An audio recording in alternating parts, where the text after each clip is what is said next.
जय Hind and hello guys, स्वागत है आपका आपके अपने YouTube चैनल ज्ञानदेव होस्ट में। और इस वीडियो में मैं आपको बताने वाला हूं स्टेट बैंक ऑफ इंडिया यानी कि SBI प्रोबेशनरी ऑफिसर्स यानी कि PO ऑनलाइन फॉर्म 2024-2025 के बारे में। गाइस वैसे तो इसके फॉर्म फिलअप की वीडियो मैं बना चुका हूं, बट मैं देख रहा हूं कि आपके सामने अलग अलग प्रॉब्लम्स आ रही है, तो यहाँ पर ये वीडियो आपके लिए स्पेशली बनाई जा रही है ताकि आपके मन में जो भी सवाल डाउट इस फॉर्म को भरने को लेकर के है या फिर फॉर्म भरते समय आ रहे हैं उनके आंसर आपको दिए जा सके उसी पॉइंट पर। इसलिए आपको वीडियो को पूरा देखना है और अगर आपके मन में कोई सवाल डाउट रह जाए तो आप कमेंट के माध्यम से पूछ लीजिएगा। अब चलिए शुरू करते हैं। अगर आपने अभी तक वीडियो को लाइक शेयर नहीं किया कर दीजिए, चैनल के ऊपर पहली बार आए हैं तो चैनल को सब्सक्राइब कर दीजिए। और इसके बाद में जो लिंक मैंने वीडियो के डिस्क्रिप्शन में दिया है आप ओपन करेंगे। ओपन करने के बाद जानने को मिलेगा कि 600 पोस्ट निकाली गई है। 16 जनवरी 2025 फॉर्म को भरने की लास्ट डेट है। आपको लास्ट डेट तक बिल्कुल भी वेट नहीं करना है, जितना जल्दी हो सके फॉर्म को भर लेना है, क्योंकि जैसे ही लास्ट डेट नजदीक आती है तो ऐसे ही आपके फॉर्म के अंदर भरते समय अलग अलग प्रॉब्लम आने लगती है, पेमेंट में और अन्य तरह की प्रॉब्लम। तो इस चीज़ें आप फेस अगर नहीं करना चाहते तो फॉर्म को जितना जल्दी हो सके भर लेना है। आप यहाँ पर फीस की इन्फॉर्मेशन देख सकते हैं, क्वालिफिकेशन जान सकते हैं, एज लिमिट देख सकते हैं। तो ये सभी जानकारी चेक करने के बाद आप इंपॉर्टेंट लिंक के सेक्शन में आएंगे और अप्लाई ऑनलाइन लिंक ओपन करेंगे। आपके सामने ये वाली वेबसाइट आ जाएगी। अगर आप फॉर्म को मोबाइल से भर रहे हैं तो ये वेबसाइट ओपन नहीं होगी पोर्ट्रेट मोड में, ये लैंडस्केप मोड में ही ओपन हो पाएगी। लैंडस्केप मोड वो होता है जिसमें कि आप गेम खेलते हैं कोई मोबाइल में या फिर वीडियो देखते हैं। तो अगर आप मोबाइल वेबसाइट को लैंडस्केप मोड में ओपन करेंगे तो ये ओपन हो जाएगी। जैसे आपके सामने वेबसाइट ओपन हो जाए तो फिर आप यहाँ पर आएंगे और click here for new registration इसके ऊपर क्लिक करेंगे। इसके बाद आपके सामने कुछ ऐसा इंटरफेस आएगा। यहाँ पर गाइज आप एक कॉलम के अंदर मैक्सिमम 35 कैरेक्टर ही भर सकते हैं। तो आपको जो आपका नाम है लिमिट में रह करके ही यहाँ पर देना होगा। जो साउथ इंडियन कैंडिडेट होते हैं उनके नाम थोड़े लॉन्ग होते हैं तो उनको यहाँ पर प्रॉब्लम आती है, फिर वो फॉर्म नहीं भर पाते। अब इसमें मैं भी कुछ नहीं कर सकता और आप भी कुछ नहीं कर सकते। तो आशा करता हूँ कि आपका जो फर्स्ट नेम है वो आपका 35 कैरेक्टर से कम ही हो। तो आप आपका फर्स्ट नेम डालेंगे, फिर यहाँ पर फर्स्ट नेम को दोबारा डाल करके वेरीफाई करेंगे। अगर आपका मिडिल नेम है तो यहाँ पर डाल देंगे, नहीं तो आप खाली छोड़ देंगे। फिर गाइज आपका जो लास्ट नेम है वो आप एंटर करेंगे, इसको दोबारा डाल करके आप वेरीफाई कर देंगे। इसके बाद में मोबाइल नंबर डालेंगे, मोबाइल नंबर को दोबारा डाल करके वेरीफाई कर देंगे। उसके बाद अल्टरनेटिव नंबर के अंदर कोई अन्य नंबर देना चाहते तो दे देंगे, नहीं तो आप इस ऑप्शन को खाली छोड़ सकते हैं। फिर आप ईमेल आईडी में @ से पहले आपकी ईमेल में जो भी आता है वो लिखेंगे और फिर डोमेन नेम सेलेक्ट करेंगे। मान लीजिए आपकी ईमेल आईडी gmail.com पर है तो आप यहाँ पर @ से पहले ईमेल वाले सेक्शन में भर देंगे और फिर gmail.com यहाँ से सेलेक्ट कर लेंगे। उसके बाद कंफर्म ईमेल आईडी में आपको आपकी कंप्लीट ईमेल आईडी भर देनी है और ये भी 60 कैरेक्टर से ज़्यादा नहीं होनी चाहिए। अगर 60 कैरेक्टर से ज़्यादा है तो वो ईमेल आईडी यहाँ पर नहीं आ पाएगी। अब आप ये सिक्योरिटी कोड डालेंगे और सेव एंड नेक्स्ट के ऊपर क्लिक करेंगे। अब गाइज जो आपका रजिस्ट्रेशन है वो हो जाएगा और आपको रजिस्ट्रेशन नंबर एंड पासवर्ड की जानकारी आपकी डिस्प्ले के ऊपर भी दिखाई देगी। साथ ही साथ ये इन्फॉर्मेशन आपको ईमेल और मैसेज के माध्यम से भी सेंड कर दी गई है। अब आप इस सेक्शन के अंदर आपका फोटो और साइन अपलोड करेंगे। फोटो के जो डिस्क्रिप्शन है वो आप देख लीजिए, इसमें आपको फोटो का साइज कितना रखना है। बेसिकली अगर मैं आपको कहूँ आपको आपका फोटो का साइज 20 से 50 KB के बीच में रखना है और सिग्नेचर का साइज 10 से 20 KB के बीच में रखना है। जो डिमेंशन है वो भी आप यहाँ पर देख लीजिए कि कितने पिक्सल से लेकर के कितने पिक्सल के बीच में होना चाहिए। साइन का भी यहाँ पर आपको दिया है। तो दिए गए इंस्ट्रक्शंस के अकॉर्डिंग आप फाइल बनाएंगे और फिर आप चूज फाइल के ऊपर क्लिक करेंगे। उसके बाद में जहाँ पर आपकी फोटो फाइल है सिलेक्ट करेंगे, यहाँ से ओपन करेंगे, आपकी फाइल आ जाएगी। उसके बाद में आप I confirm that this is my valid photo इसके ऊपर क्लिक कर देंगे एंड देन यहाँ पर आपको आपका सिग्नेचर सिलेक्ट करना है। मैं आपको बता दूं कि आपके फोटो या फिर साइन का साइज जो डायमेंशन है वो भले ही कम ज़्यादा हो जाए, पर जो साइज है वो फोटो का 20 से 50 KB और साइन का 10 से 20 KB के बीच में अगर है तो वो अपलोड हो जाएगा, कोई इशू नहीं आएगा। और जो आपका साइन है ये आपका ब्लैक इंक पेन के द्वारा व्हाइट पेपर पर होना चाहिए। अब आप यहाँ पर जैसे साइन सेलेक्ट कर लेंगे, इसके ऊपर टिक करेंगे और फिर आप यहाँ से नेक्स्ट कर देंगे। नेक्स्ट के ऊपर क्लिक करने के बाद में आपके सामने कुछ ऐसा इंटरफेस आएगा। अगर आपको यहाँ पर एक एरर देखने को मिल रहा है कि your photo is not uploaded या फिर your signature is not uploaded, तो आप बैक के ऊपर क्लिक करके दोबारा से लॉगिन कीजिएगा और फिर यहाँ पर आपके सामने ये एरर नहीं आएगा। अब आप यहाँ पर बेसिक डिटेल में आएंगे और कैटेगरी सेलेक्ट कर लेंगे। वैसे तो मैं OBC में आता हूँ, बट मैं इस फॉर्म को डेमो के लिए भरा हूँ तो मैं यहाँ पर रैंडमली ST सेलेक्ट कर लेता हूँ ताकि मुझे कोई फीस पे ना करनी पड़े और मैं आपको पूरा प्रोसेस दिखा पाऊँ। उसके बाद में जो आपकी सबकास्ट है वो आप यहाँ यहाँ पर लिख दीजिएगा जो भी आपकी सबकास्ट हो। फिर नीचे आएंगे और आपसे पूछेगी आप विकलांग और आपकी विकलांगता 40% है उससे ज़्यादा है, अगर हाँ तो यस, नहीं तो आप नो करेंगे। अगर आप नहीं है और आप नो कर रहे हैं तो फिर आप इन बाकी के ऑप्शन के आंसर नहीं करेंगे। फिर एक और सवाल विकलांगता से जुड़ा हुआ है जो कि are you a person with specified disability covered under. तो बेसिकली ये इसका मतलब ये है कि क्या आप विकलांग है और आपको लिखने में स्क्राइब चाहिए, आपको लिखने में प्रॉब्लम है। अगर आप ऐसे कैंडिडेट तो हाँ करिएगा, अगर आप बिल्कुल ठीक ठाक है ईश्वर की कृपा से तो आप यहाँ पर नो कर दीजिए। अब आप नीचे की तरफ आएंगे और आपको यहाँ पर आपका रिलीजन बताना है, जो भी आपका रिलीजन है वो आप सिलेक्ट कर लीजिएगा। फिर पूछेगी कि आप रिलीजियस माइनॉरिटी कम्युनिटी से बिलोंग करते हैं, अगर हाँ तो यस, नहीं तो आप नो करेंगे। फिर गाइस क्या आप एक्स सर्विसमैन है इंक्लूडिंग ईसीओज एसएससीओज, अगर हाँ तो यस, नहीं तो यहाँ पर भी आपको नो करना है। फिर यहाँ पर है कि please mention the number of occasion on which you have applied for the examination for recruitment of probationary officer in SBI, यानी कि आपने कितनी बार यहाँ पर एसबीआई पीओ के अंदर एग्जाम दिया है। आपको ये भी बोला है कि candidates who have already appeared for the maximum number of permissible chances are not eligible to apply, यानी कि यहाँ पर मैक्सिमम 2 डिजिट के अंदर देना है। जिन्होंने इसमें ऑलरेडी ज़्यादा अटैम्प्ट दे दिए हैं वो इसमें अप्लाई करने के लिए एलिजिबल नहीं है। और आपको ये बोला कि the number of chances would be counted from the examination held on 18/4/2010 appearing preliminary exam will not be counted as a chance. अगर यानी कि आपने सिर्फ प्रीलिमिनरी एग्जाम दिया है तो वो आपका चांस में काउंट नहीं होगा।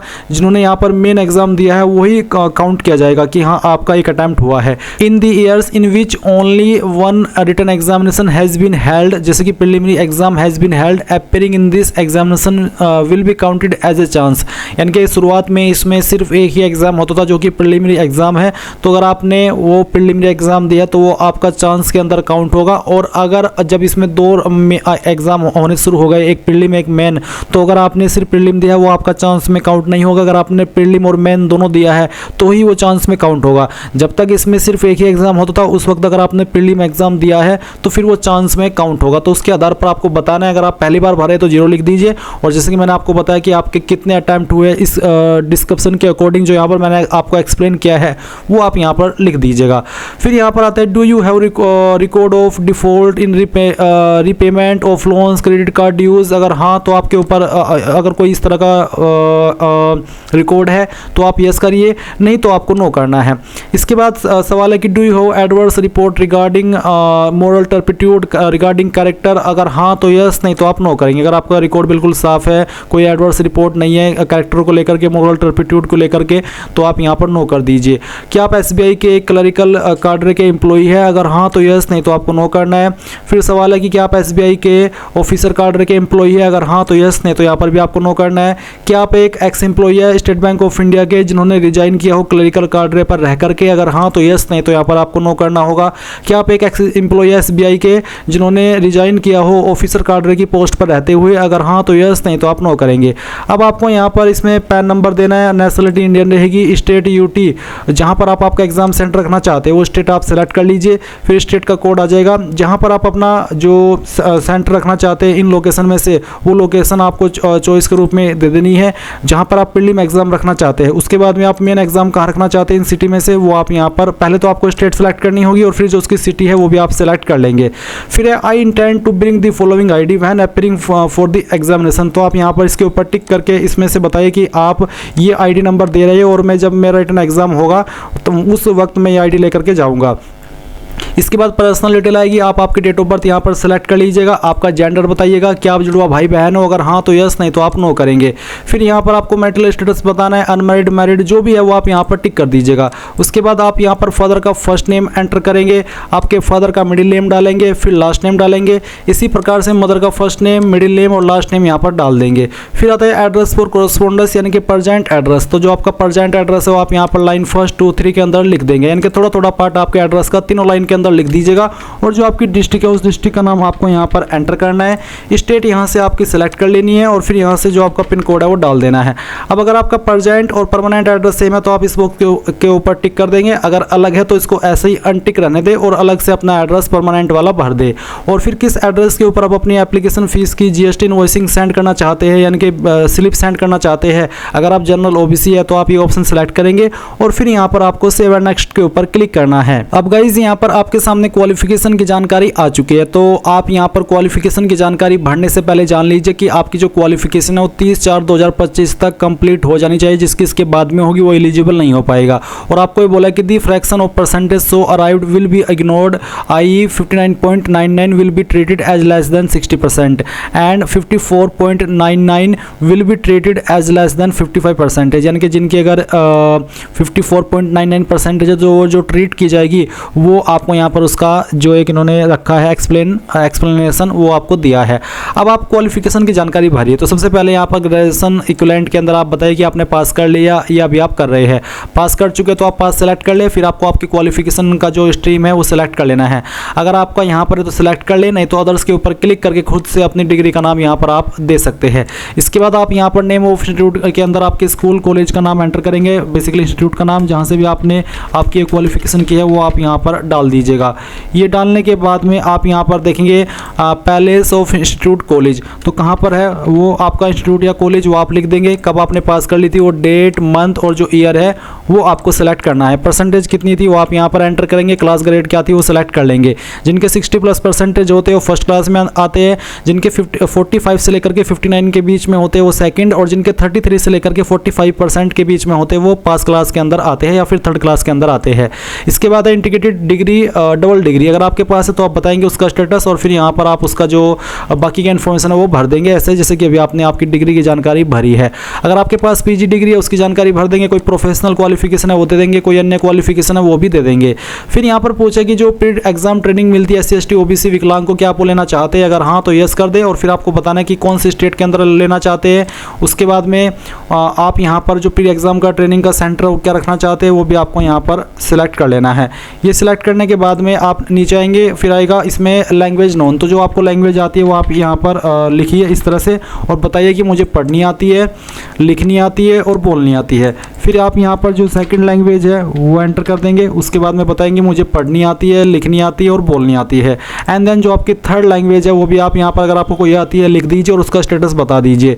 फिर आप सेव एंड नेक्स्ट के ऊपर क्लिक करेंगे। अब गाइज यहाँ पर आपके सामने आपके फॉर्म का प्रीव्यू आ जाएगा, और अगर आपकी कोई जानकारी मिसिंग होगी, कोई ऑप्शन आपका खाली रह गया हो या फिर कोई जानकारी ना भरी हुई हो जो कि कंपलसरी थी भरनी, तो आप यहाँ पर एरर देखेंगे। नहीं तो आपके सामने प्रीव्यू आएगा फॉर्म का, आप सभी चेक कर लेंगे जानकारी। उसके बाद में यहाँ पर आएंगे और आपको यहाँ पर आई एग्री इसके ऊपर क्लिक करना है। सेकंड वाले के ऊपर आपको तब टिक करना है जहाँ पर ये है कि I confirm that my name as filled by me in the application form exactly matches with the name in my ID proof. यानी कि जो ID आपने इस फॉर्म के अंदर दी है उस ID के अंदर आपका नाम वही है जो कि आपने फॉर्म के अंदर भरा है, तो आप सेकंड वाले के ऊपर टिक करेंगे। तीसरे के ऊपर तभी टिक करना है जब अगर आपने जो नाम इस फॉर्म के अंदर भरा है वो और जो आपका डॉक्यूमेंट है यानी कि जो आपकी ID है उसके अंदर आपका नाम अलग है, तो आप तीसरे के ऊपर टिक कीजिएगा, अन्यथा आपको इसके ऊपर टिक करने की आवश्यकता नहीं है। आप कंप्लीट राशन के ऊपर क्लिक करेंगे और यहाँ से ओके करके इसको वेरीफाई कर देंगे। अब आपको लेफ्ट थंब इंप्रेशन अपलोड करना है, यानी कि बाएं अंगूठे का निशान अपलोड करेंगे। तो जहाँ पर आपकी फाइल है थंब इंप्रेशन की वो आप यहाँ पर सेलेक्ट कीजिए। तो आप यहाँ पर फाइल सेलेक्ट कर लेंगे, ओपन करेंगे, आपकी फाइल यहाँ पर इस तरह से आ जाएगी। फिर आप इसको ओके कर देंगे। अब आपको हैंड रिटन डिक्लेरेशन अपलोड करना है। अब इसमें आपको लिखना क्या है वो आप जान लीजिए। तो ये आपका नोटिस है, इसमें आपको ये लाइन लिखनी है जो कि यहाँ पर दी गई है। और इसमें अगर आप इस हैंड रिटन डिक्लेरेशन को कॉपी करना चाहते हैं तो मैंने जो लिंक इस वीडियो के डिस्क्रिप्शन में दिया है आप ओपन करेंगे। इसको ओपन करने के बाद आप यहाँ पर देखेंगे हैंड रिटन डिक्लेरेशन के नाम से एक हेडिंग है। ये जो लाइन है ये आपको कोरे कागज के ऊपर लिखनी है, और नेम ऑफ द कैंडिडेट की जगह पर आपका नाम बिल्कुल वही जो आपने फॉर्म के अंदर भरा है, और फिर आपकी डेट ऑफ बर्थ जो आपने फॉर्म के अंदर भरी है, और बाकी लाइन सेम लिखनी है। नीचे साइन कर देना है ताकि ऑथेंटिक लगे, और फिर उस फाइल को आपको यहाँ पर अपलोड करना है जिसका साइज 100 KB से कम रहना चाहिए। तो जहाँ पर भी हैंड रिटन डिक्लेरेशन है फाइल सेलेक्ट करेंगे, आपकी फाइल यहाँ पर आएगी, इसको आप ओके कर दीजिएगा। अब आपके सामने सिक्योरिटी कोड आएगा, ये सिक्योरिटी कोड आप यहाँ पर डाल दीजिए एंड उसके बाद में सेव एंड नेक्स्ट कर दीजिए। आप यहाँ से ओके करेंगे। ओके करने के बाद में जो कैंडिडेट इस फॉर्म को जनरल OBC से भर रहे हैं उनके सामने पेमेंट का अमाउंट आएगा। आप सिक्योरिटी कोड डाल करके जैसे आगे बढ़ेंगे तो आपको पेमेंट करना होगा। जैसे आप पेमेंट कर देंगे तो आप तो जा करके आप अपने फॉर्म का फाइनल प्रिंट आउट ले पाएंगे। और क्योंकि SC ST के लिए कोई फीस नहीं है तो डायरेक्टली उनके सामने यहाँ पर प्रिंट का ऑप्शन आ चुका है। आप यहाँ पर प्रिंट एप्लीकेशन पर क्लिक करें। अगर आपके पास अभी प्रिंटर नहीं है तो इसको PDF के रूप में सेव कर ले और बाद में प्रिंट करा लीजिएगा। इस तरह से गाइज आप लोग SBI PO ऑनलाइन फॉर्म 2024-25 भरेंगे। आई होप ये प्रोसेस आपको पसंद आया होगा। So thanks for watching. जय हिंद।